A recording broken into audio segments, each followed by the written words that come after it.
প্রকাশ class 12-এর ছাত্র, পড়াশোনায় সে বেশ ভালো, কিন্তু তার একটাই দোষ, চট করে রেগে যায়। রাগের ওপরে তার একেবারেই নিয়ন্ত্রণ নেই। এই যেমন সেদিন কাজ করার লোক রামও ঘর ঝাড়ু দিতে গিয়ে তার পছন্দের পেন স্ট্যান্ডটা ভেঙে দিল, আর তাতেই সে রেগে আগুন, চিৎকার করে সারাটা ঘর মাত করে দিল। আর একদিনের কথা, তার স্কুল থেকে কমপ্লেন আসলো যে প্রকাশ স্কুলে মারপিট করেছে। প্রকাশের মা তাকে চেপে ধরলেন। কেন করেছো স্কুলে মারপিট?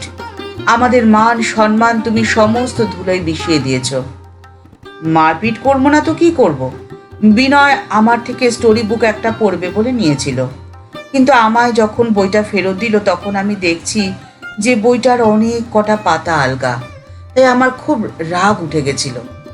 প্রকাশের মা তখন প্রকাশকে বললেন, এই ধরনের সাধারণ ঘটনায় মারপিট করতে হয় কখনো? রাগের উপরে নিয়ন্ত্রণ করা শেখো। প্রকাশের এহেন আচরণে প্রকাশের মা সারাক্ষণ চিন্তায় থাকেন। একদিন প্রকাশের দাদু আসলো দেশের বাড়ি থেকে।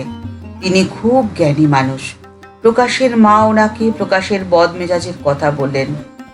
দাদু প্রকাশকে কাছে ডেকে তার কাঁধে হাত রেখে বললেন, যখন তোমার রাগ হবে তখন মনে রাখবে 10, 10 আর 10। প্রকাশ অবাক হয়।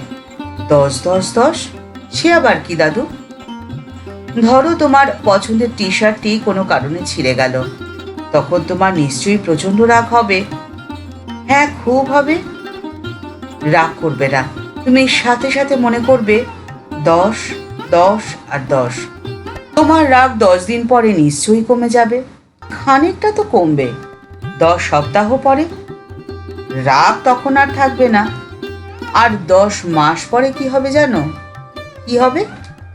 তুমি ওই টি শার্টটির কথা ভুলেই যাবে।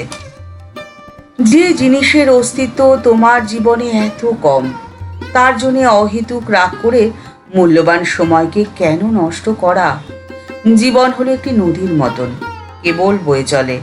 ছোট ছোট ঘটনায় বিচলিত হলে জীবন তার বয়ে চলার ছন্দ হারিয়ে ফেলে। এগিয়ে যাওয়ার নামই তো জীবন গো। প্রকাশ মাথা নিচু করে দাদুকে বলল, বুঝেছি দাদু, আমি আর অহেতুক রাগ করব না।